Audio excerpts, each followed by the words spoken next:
Акция «10 тысяч шагов к жизни», приуроченная Всемирному дню здоровья, отмечалась в Абхазии ежегодно. Из-за пандемии коронавирусной инфекции ее не проводили в 2020 и 2021 годах. Цель акции – обратить внимание людей на здоровье и необходимость профилактики заболеваний. Мероприятие было организовано Абхазским государственным университетом совместно с администрацией города Сухум, Госкомитетом по делам молодежи и спорта, МЧСом, Минздравом, Россотрудничеством и клубом «Спорт Апсным». Все проводим в соответствии с необходимыми требованиями.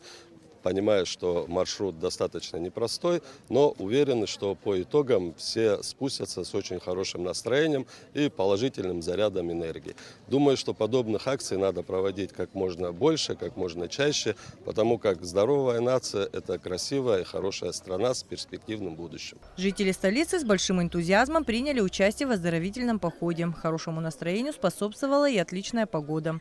Организаторы акции уверены, что подобные мероприятия вносят значимый вклад в формирование здорового образа жизни подрастающего поколения. К счастью, эта болезнь отступает от нас, и мы сегодня уже можем себе позволить собрать большое количество и молодежи, и детей, и взрослых, и организовывать подобные мероприятия. Здесь уже не раз были, не раз его проходили, и предложили именно этот маршрут. Я думаю, все пройдет хорошо, все справятся и финишируют. Участники акции стартовали от памятника воинам Отечественной войны в селе Яштхуа. Если мы крепкие и здоровы, мы непобедимы все, да?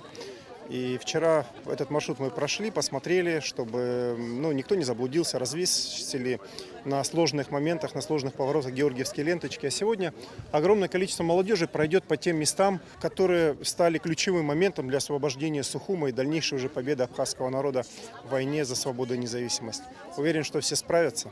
В рамках акции в столичной второй школе прошли открытые уроки здоровья. С особым интересом и увлечением дети отвечали на вопросы викторины о правилах здорового образа жизни. Школьники узнали много нового о питании, личной гигиене и пользе занятий спортом. Режим дня начинается с гигиенической процедуры.